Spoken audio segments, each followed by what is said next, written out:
On croit qu'elle ne veut pas aller à l'école, mais elle ne peut pas aller à l'école. C'est pas du tout la même chose. Les histoires de 28 minutes. Le podcast où nos invités nous racontent toute leur histoire, enfin, presque. Aujourd'hui, écoutons un pauvre papa. Un jour, sa fille de 11 ans n'a plus voulu aller à l'école.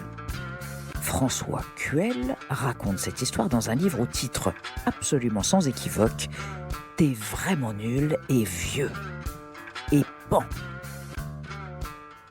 Louise va avoir 15 ans en août 2019, elle est donc née en 2004, et elle a été harcelée en janvier de la classe de 6e, et depuis, elle ne va guère à l'école. Elle a réussi à finir à peu près sa classe de 6e dans un autre collège que celui où elle avait été harcelée, et après ça a été un petit peu la débandade. Elle était une enfant en classe de 6e, elle avait donc 11 ans ou quelque chose comme ça, 10 ans, 11 ans, et elle avait comme tous ces enfants qui ont tétiné à mort, elle avait les dents en avant, elle avait les dents de castor, et même si la moitié des filles de l'école avaient les mêmes dents, ou des gars d'ailleurs, parce que c'était avant les bagues et avant l'orthodontie, donc ils faisaient cette chose, et puis voilà, c'était un empêchement de parler quand elle devait... elle voulait parler à l'école, quelqu'un disait quelque chose qui faisait qu'elle baissait le doigt, etc.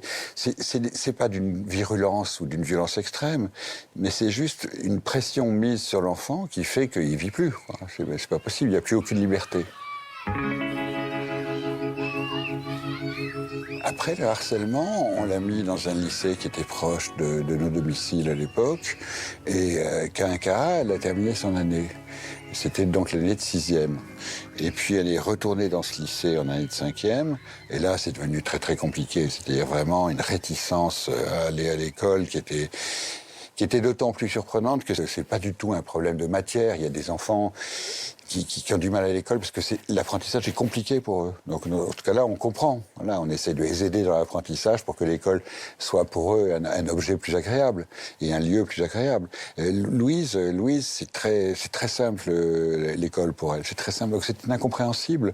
Et puis, elle aime bien ses copines. C'était que des filles à l'époque. Elle aime beaucoup ses copines. Enfin, elle avait toutes les raisons d'aller au lycée. Enfin, au collège, pardon. Et soudain, elle ne pouvait plus y aller. Elle ne peut plus. Mais on met énormément de temps à comprendre, à identifier le truc.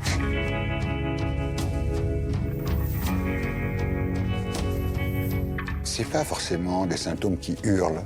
Ça peut être, bon, bien sûr, ça peut être des journées, des tremblements, ça peut être une difficulté à se lever, ça peut être un refus fort de se lever. Mais bon, un refus fort de se lever, voilà. Ça veut rien dire, tout. Ça peut être des tremblements, donc ça peut être des insomnies. Bon, l'insomnie étant souvent un signe de harcèlement. Plutôt qu'autre chose, mais bon, il faut déjà déceler d'où ça vient. Ça peut venir de rien. Il y a des enfants qui deviennent phobiques sans avoir été harcelés. Donc maintenant, quand l'enfant est harcelé, il faut vraiment faire très attention à la naissance de la phobie scolaire derrière. C'est normal. Ils ont été harcelés, et tout à coup, l'école est devenue vraiment un mauvais objet. Donc, ça devient compliqué. Mais les signes ne sont pas des signes absolument évidents. Il n'y a pas de...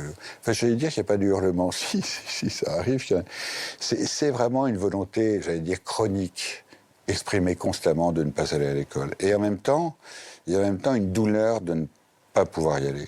Voilà, ça, c'est les deux liés. C'est-à-dire que l'enfant n'est pas du tout enchanté de ne pas aller à l'école. L'enfant est très déprimé de ne pas aller à l'école. C'est très complexe de comprendre qu'on est passé dans une autre dimension. On n'est plus dans la paresse, dans l'enfant fatigué qui n'a aucune envie de se lever. On n'est pas là-dedans. Et nous, on a mis des mois à comprendre ça. Alors que... Sa mère et moi, on cumule 58 ans d'analyse, on a des amis psy de tous les côtés, enfin on connaît cet univers, en tout cas on croit qu'on le connaît, et on a mis beaucoup de temps. On l'a compris relativement récemment, je veux dire il y a à peu près 1 an, c'est incroyable quand j'y pense, parce que la pédopsie de Louise, qui la suivait à partir de ce moment-là, nous a enfin dit arrêtez de lui demander d'aller à l'école, c'est fini. Enfin, c'est fini. Aujourd'hui, comme ça se passe, c'est pas la peine. On arrête. Ça a été pour nous un grand soulagement, parce que forcer un enfant à aller à l'école quand l'enfant a 12, 13, 14 ans, c'est quelque chose. C'est impossible, d'ailleurs, parce que ça deviendrait violent. On ne force pas une gamine de 14 ans à aller à l'école, sauf si on la violente.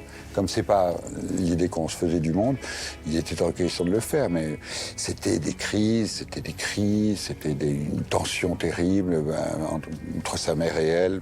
Elle vit chez sa mère, largement, ou entre elle et moi, Louise et moi, parce qu'elle a vécu aussi chez moi à certains moments, etc. C'était l'enfer.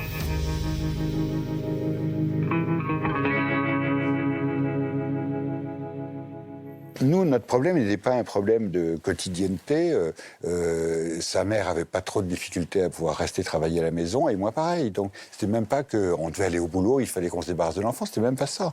C'était juste cette tension qu'on avait devant cet enfant qui se désocialisait, qui ne voulait pas aller à l'école tout à coup. Alors, moi, j'aime pas l'école, pour être très franc, j'ai jamais aimé ça. Et j'étais au bac et j'ai rien fait de plus. Donc j'étais pas un fou des études. Donc je croyais que je n'avais pas un grand fantasme de l'école, du système scolaire. Et ben, je me suis vu tout à coup en père conventionnel. Tu dois aller à l'école, ce qui est pas faux. L'école, ça peut être aussi le bonheur, hein, mais là, avec des enfants comme ça sert à rien, c'est pas la peine. Les histoires de 28 minutes. C'est un courrier qu'on a reçu à la fin de la 5e, je crois, ou de la 4e, je ne sais plus très bien, peut-être de la 4e, où vraiment Louise n'allait pas à l'école, c'était un peu importe, dans un collège.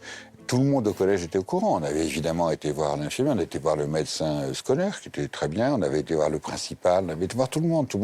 Bon, sans excès, parce qu'on ne va pas non plus prendre des centaines d'heures à tout le monde pour expliquer le cas de notre fille, mais on avait été présents pour que tout le monde comprenne et qu'ils nous disent ce qui se passe et qu'ils comprennent ce qui se passe, eux, de leur côté. Donc quand Louise ne va pas à l'école, c'est pas qu'on est des parents indignes ou qu'elle est une paresseuse, c'est qu'on a un problème et qu'ils connaissent.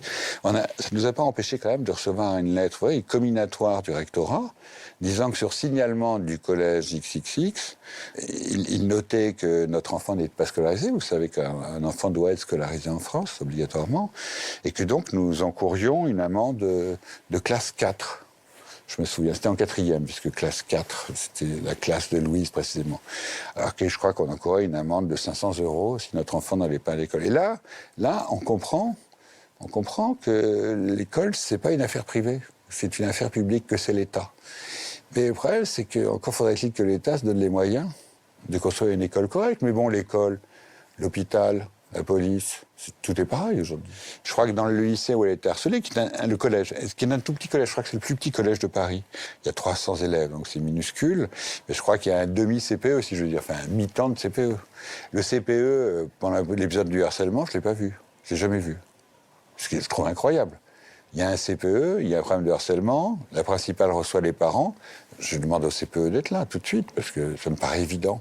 Non, mais je leur fais pas reproche. C'est surtout pas les profs que je critique, c'est éventuellement la machine de l'éducation nationale, l'institution elle-même.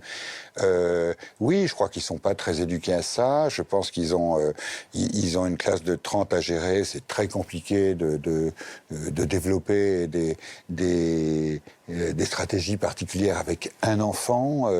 Moi, le sentiment que j'ai, c'est qu'ils devraient s'en occuper, parce qu'il y en a de plus en plus. Qu'est-ce que c'est que la phobie scolaire et la phobie sociale, à un moment? C'est quand même, moi je trouve, le miroir de la société. Je pense que, moi quand j'étais petit, c'était il y a quelques années, on parlait pas de phobie scolaire. Je pense qu'il n'y avait pas beaucoup de phobie scolaire. Il y avait déjà du harcèlement, certainement. Mais il n'y avait pas de phobie scolaire, parce que la société faisait moins peur. On démissionnait le vendredi, on se reposait le lundi, on retrouvait un boulot le mardi. Donc déjà, il y avait ça. Là, les enfants, aujourd'hui, c'est quand même pas excitant, hein. Et pour moi, l'école est quand même l'entonnoir de la vie sociale, hein. Ça ressemble au salariat, il y a des horaires, il y a des sanctions. Bon, il y a une sorte de salaire qui sont les notes, voilà, on va dire, mais c'est le salariat. Et pour moi, c'est cette pression-là qui est en jeu aussi.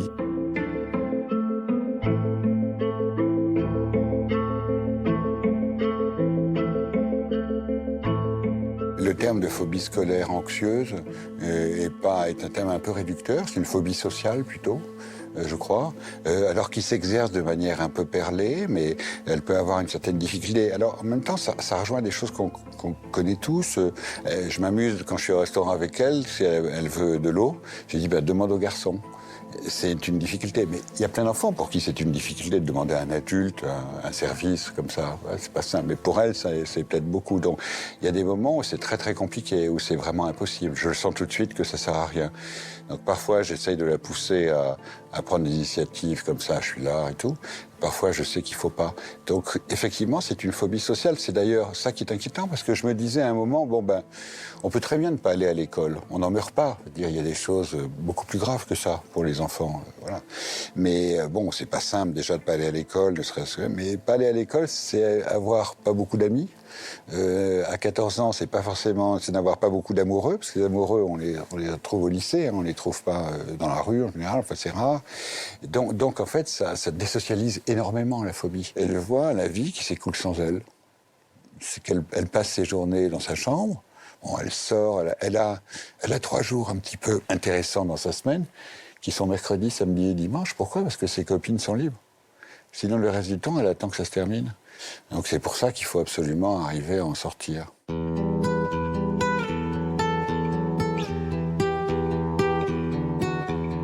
J'essayais de tirer tous les fils, avec un peu de recul, comme ça, pour voir d'où ça venait, ce qu'il en était un peu de sa mère, de parler de moi, de voir ce que j'étais, de voir comment ça pouvait jouer, les interactions avec elle. Donc évidemment, je me suis posé la question du divorce, parce que le divorce est survenu à peu près à ce moment-là, en plus, voilà. Maintenant, je crois pas qu'elle ait été harcelée à l'école parce que nous divorcions. Mais comme par hasard, les deux choses sont produites en même temps. Voilà, je dis dans le bouquin, c'est une phrase très, très réactionnaire, que je ne crois pas qu'un divorce soit une bonne nouvelle pour les enfants. Non, je crois pas. Voilà, et pas plus pour Louise que pour les autres enfants. Maintenant, on divorce tous, donc il faut bien qu'on fasse avec. Mais c'est très délicat pour les enfants. C'est un livre sur la relation père-fille, forcément, hein, puisque j'ai écrit sur elle, mais j'ai voulu me mettre dedans autant que possible. C'est-à-dire, j'ai essayé de tirer dans mon histoire, dans ce que je suis, quelque chose qui pouvait répondre à ce qu'elle était. Je raconte que j'étais très, très nocturne, enfin pas noctambule, mais nocturne, puisque je faisais un métier qui m'emmenait très tard, donc j'adorais la nuit. Elle pareil.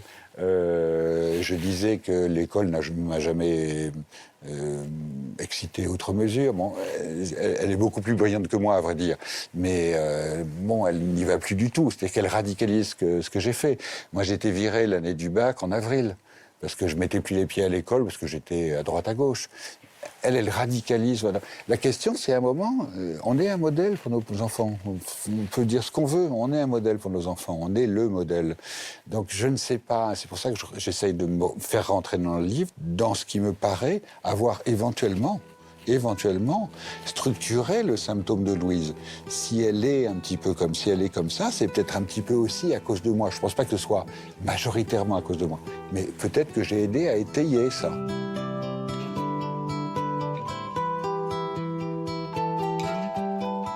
C'est ma fille. Enfin, donc, à cet égard, je ne doute pas.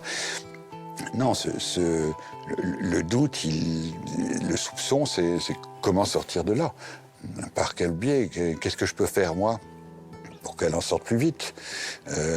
L'agacement, parfois, qu'elle ne dise rien. Qu'on soit en thérapie familiale avec un thérapeute familial absolument génial, qu'elle ne dise rien. Rien, qu'il y ait un refus et tout.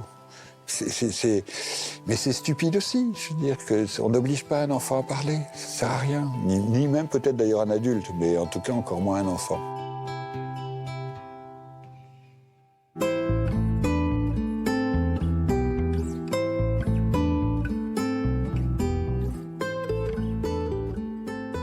En septembre 2019, Louise a réclamé en juin dernier d'aller au lycée. On a réussi à l'inscrire dans un lycée vraiment en toute dernière minute. Là, la rentrée va avoir lieu. Et la question est, est-ce qu'elle va pouvoir y aller? Bon, là, il va falloir qu'on soit extrêmement malin pour l'aider à dépasser son anxiété. Et c'est indispensable d'aller au lycée, de continuer ses études. Et puis, elle a envie de faire des études. Elle a envie d'avoir un métier. Enfin, c'est aussi tout à fait un enfant de son âge. Je ne sais pas si elle sera capable d'y aller. Je n'en sais rien. Là, on a fait, mais c'est pas de douter de ma fille, c'est de douter que son anxiété lui permette de le faire facilement. On va voir, on va voir. Arte Radio.